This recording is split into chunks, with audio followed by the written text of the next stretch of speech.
Morning students, मैं Vipin sir from Vivek English classes Panjai Mohalla Lakhisarai से आज मैं तुम लोगों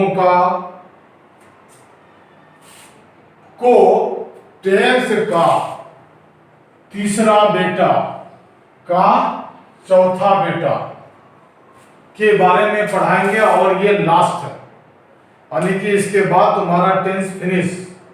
उसके बाद अनदर चैप्टर चलेगा और इसको जो है ध्यान से समझना और अनुवाद बनाना, ठीक है। तो सबसे पहले देखो टेंस, ये दादा हो गया, शुरू से बता रहे हैं। इसका तीसरा बेटा का नाम क्या है? Future tense. फ्यूचर टेंस को भी चार बेटा है, future indefinite, future imperfect, future perfect, future perfect continuous. तो तीनों बेटा के बारे में हम लोग अध्ययन कर चुके हैं।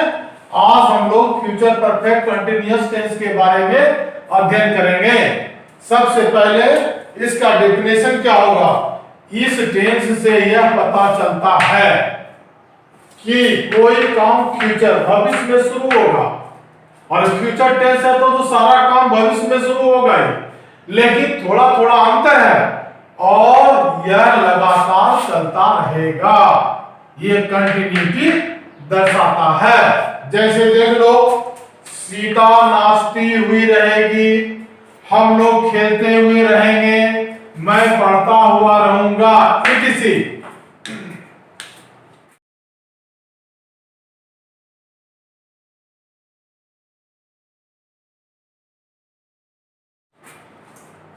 अब इसका जो है दूसरा पहलू क्या है? अब यदि सेंटेंस फ्यूचर इम्परफेक्ट, मतलब इसका दूसरा बेटा जिसके बारे में हम पढ़ लिए, यदि सेंटेंस फ्यूचर इम्परफेक्ट में रहे और उसमें पीरियड ऑफ टाइम जैसे 4 घंटों से, 10 घंटों से, 2 सप्ताह से, 2 सप्ताह से, वर्षों से, ये सब दिया हुआ रहेगा, और पॉइंट ऑफ टाइम जैसे 9 बजे से, सोमवार से, जनवरी से, 2019 से दिया हुआ रहेगा, तो वैसे सेंटेंस का भी, वैसे वाक्यों का भी अनुवाद फ्यूचर परफेक्ट कंटिन्यूअस के नियमानुसार ही बनाते हैं। जैसे देख लो एग्जांपल के साथ, वह 2 घंटों से पढ़ता हुआ रहेगा, ता हुआ रहेगा, ये तो जो है अनुवाद, ये फ्यूचर परफेक्ट कंटिन्यूअस का जो पहचान है। अब ये ता रहेगा, ये पहचान है फ्यूचर इम्परफेक्ट का, तो इसको तो हम he will have been reading for 2 hours बनाएंगे ही। लेकिन इसमें जो है ये सेंटेंस दरअसल में यदि हम पीरियड ऑफ टाइम हटा देंगे तो वह जो है वह पढ़ता रहेगा, तो हम इसका दूसरा बेटा, फ्यूचर टेंस के दूसरा बेटा फ्यूचर इम्परफेक्ट के नियम के अनुसार बनाएंगे। लेकिन इसमें चूंकि पीरियड ऑफ टाइम दिया हुआ है, इसलिए हमको ही भी उसी तरह बनाएंगे, he will have been reading for 2 hours.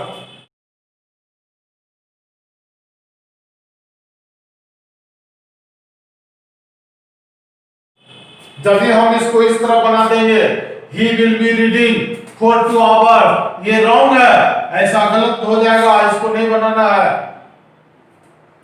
ठीक है। और इसका पहचान तो जानते हो, ता हुआ रहेगा, ते हुए रहेंगे, ती हुई रहेगी, तो ये दोनों हम बता दिए हैं। अब इसका अनुवाद बनाने का नियम हम बता रहे हैं। तो सबसे फर्स्ट पर्सन के सिंगुलर नंबर में आई आता है और प्लूरल नंबर में भी आता है, तो आई भी के साथ शैल का प्रयोग होता है। उसके बाद हैव बीन का प्रयोग करना है, चूंकि सेंटेंस जो है परफेक्ट कंटिन्यूअस में है।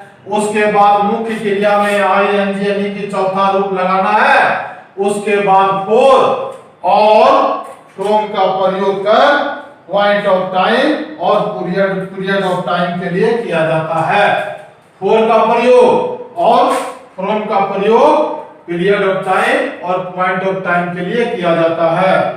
अब जो है दूसरा और तीसरा नियम हम ऊपर लिखा रहे हैं।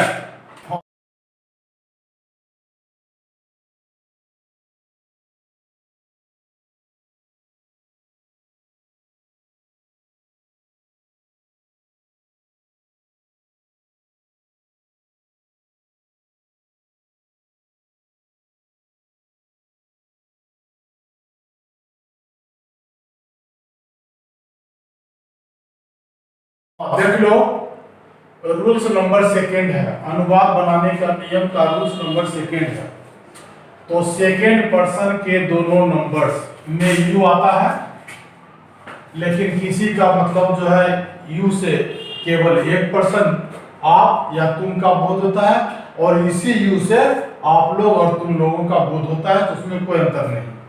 और थर्ड पर्सन के दोनों नंबर्स, फर्स्ट में आता है सी, ही, इट और सिंगुलर नेम जैसे राम, सीता, और प्लूरल में दे, बॉयज, नेम्स मतलब राम और सीता दो नाम आता है कम से कम, उसके साथ विल है, विल का प्रयोग करना है, और मुख्य क्रिया में आईएनजी यानी V4 को लिखा जाता है। इसके बाद फोर का प्रयोग करना है पीरियड ऑफ टाइम के लिए, और फ्रॉम का प्रयोग करना है टाइम को, है ना, दर्शाने के लिए, दर्शाने लिख देते हैं, दर्शाने के लिए।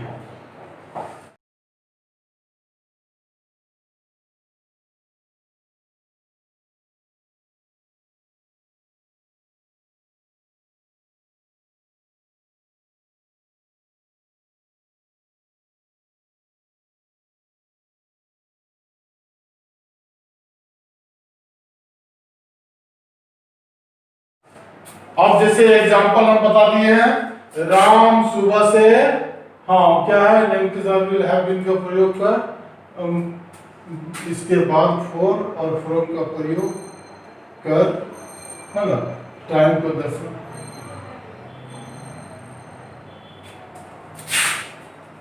टाइम को दर्शाने के लिए कहते हैं। जैसे राम सुबह से खेलता हुआ रहेगा, तो राम विल हैव बीन, ये सारा हैव बीन वर्ब हो गया, उसके बाद प्लेइंग V4 हो गया, और ये पॉइंट ऑफ टाइम है, तो यहाँ सिंस के जगह पर सिंस नहीं होगा, यहाँ फ्रॉम होगा। उसके बाद दूसरा एग्जांपल है, मैं 2 घंटों से इस काम को करता हुआ रहूंगा, I shall have been doing this work for 2 hours, period of time के लिए फॉर का ही प्रयोग होगा। नीचे हम लिख दिए हैं, देख लो, पीरियड ऑफ टाइम के लिए जैसे 2 घंटों, 10 वर्षों, 4 सप्ताह, 10 दिनों, इसको जो है पीरियड ऑफ टाइम, उसके लिए फॉर का प्रयोग करते हैं। लेकिन इसमें थोड़ा सा अंतर है, ये पॉइंट ऑफ टाइम के लिए जैसे सोमवार 10 बजे 2019 के लिए सिंस का प्रयोग नहीं करना है, वो प्रेजेंट परफेक्ट कंटीन्यूअस और पास्ट परफेक्ट कंटीन्यूअस में सिंस का प्रयोग करते थे, लेकिन फ्यूचर परफेक्ट कंटीन्यूअस में फ्रॉम का उपयोग करना है इन प्लेस ऑफ सिंस। ठीक है, समझ में आ गया? इतना तो आसानी से समझा रहे हैं, समझ में आ ही जाना चाहिए। अब उसके बाद हम तुमको एक टेबल की सहायता से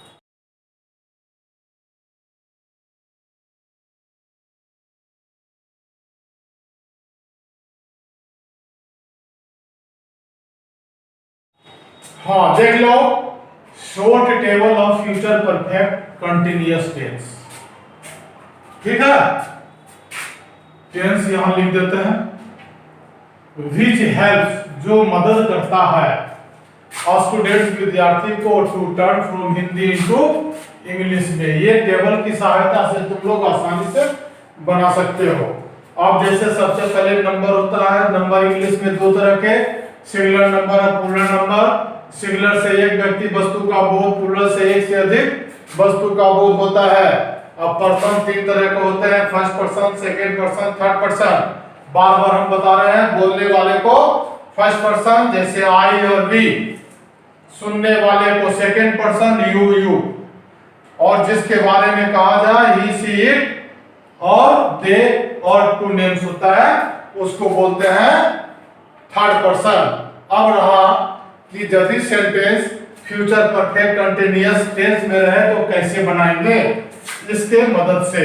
अब जब मान रहेगा मैं सुबह से खेलता हुआ रहूंगा, तो मैं तो इस टेबल में आता है, इसके अनुसार तो सबसे पहले सब्जेक्ट लिखना है, आई शैल हैव बीन क्या खेलता हुआ, तो आई शैल हैव बीन प्लेइंग, कब से, सुबह से, तब फ्रॉम मॉर्निंग।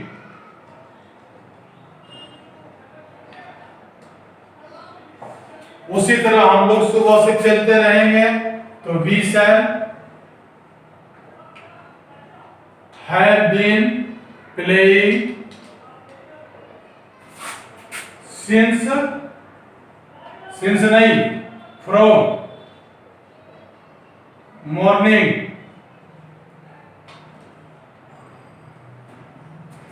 अब रहेगा तुम सुबह से खेलते हुए रहे होगे, तो इसमें खाली विल का अंतर होगा, तो यू विल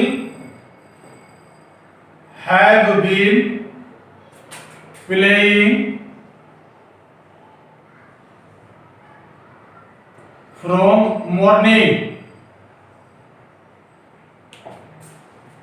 अब उसके बाद यहां भी वही होगा, आप लोग सुबह से खेलते हुए रहेंगे, तो you will have been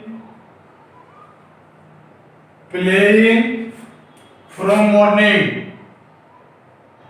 since नहीं देना है, सिंस तो प्रेजेंट परफेक्ट कंटीन्यूअस और पास्ट परफेक्ट कंटीन्यूअस में होता है। वह सुबह से खेलता हुआ रहेगा, तो he will have been playing from morning. अब है वे लोग सुबह से खेलते हुए रहेंगे, तो they will have been playing from morning. यही एक अंतर है, सिंस के जगह पर इसमें फ्रॉम का प्रयोग करना है। लिख लिए हो। अब लास्ट में मैं तुम लोगों को 4 एग्जाम्पल है ना देकर समझा। देख लो, हम यहाँ कुछ सेंटेंस लिखे हैं एग्जाम्पल के तौर पर। 4 सेंटेंस लिखे हैं। राधा सुबह से नाचती हुई रहेगी, राधा सुबह से नहीं नाचती हुई रहेगी, और क्या वह सुबह से नाचती हुई रहेगी, वह की जगह राधा भी लिख सकते हैं। वह कब से नाचती हुई रहेगी। तो ये चारों अलग अलग सेंटेंस है। सबसे पहला सेंटेंस है एफर्मेटिव। तो पहले हम बता दिए एसर्टिव होता है। एसर्टिव को 2 बेटा, एक है अफर्मेटिव जिसको पॉजिटिव भी बोलते हैं, और दूसरा नेगेटिव है। नेगेटिव में बस वही रहता है, केवल नोट का प्रयोग करना है। अब जैसे राधा सुबह से नाचती हुई रहेगी, तो राधा सब्जेक्ट हो गया, तो राधा के साथ क्या लगता है, विल लगता है। उसके बाद हैव बीन क्या है, dancing. Radha will have been dancing, DANCING। कब से, फ्रॉम मॉर्निंग। ठीक है। राधा सुबह से नाचती हुई रहेगी, Radha will have been dancing from morning. अब इसी में जो है केवल नोट एक लगा देना है, तो कहां लगाना है ये देखना है। तो देख लो, इसको बना रहे हैं, राधा विल नोट, अब उसके बाद have been dancing from morning. ठीक है। राधा सुबह से नहीं नाचती हुई रहेगी, Radha will not have been dancing from morning. यह नेगेटिव सेंटेंस हुआ। तो देख लो नोट कहां पर हम एडजस्ट किए, विल के बाद, शैल के बाद तुरंत कर देना है। Radha will not have been dancing from morning, Radha सुबह से नहीं। अब है तीसरा जो है और चौथा इंट्रोगेटिव सेंटेंस है। तो इंट्रोगेटिव सेंटेंस में 2 तरह का होता है। एक का जवाब केवल हम हेल्पिंग वर्ब विल को आगे कर देंगे तो हो जाएगा, और दूसरे में क्वेश्चन वर्ड लिखना जाता है।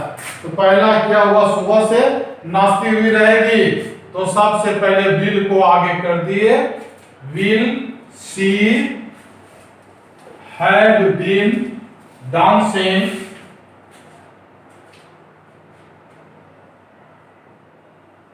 From morning. Note of interrogation का साइन देना है। क्या हुआ, सुबह से नाचती हुई रहेगी, will she have been dancing from morning. यहां देख लो हेल्पिंग वर्ब, विल को आगे लिख दिए, हो गया इंट्रोगेटिव सेंटेंस। अब दूसरे तरह का इंट्रोगेटिव सेंटेंस है, वह कब से, क्वेश्चन वर्ड है, तो इसमें कब से का पहले देना है, तो सिंस व्हेन, तो सिंस तो लगता नहीं है, तो इसमें फ्रॉम कर देते हैं, हो गया फ्रॉम व्हेन।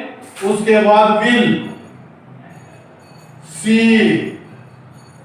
हैव बीन, क्या है, डांसिंग,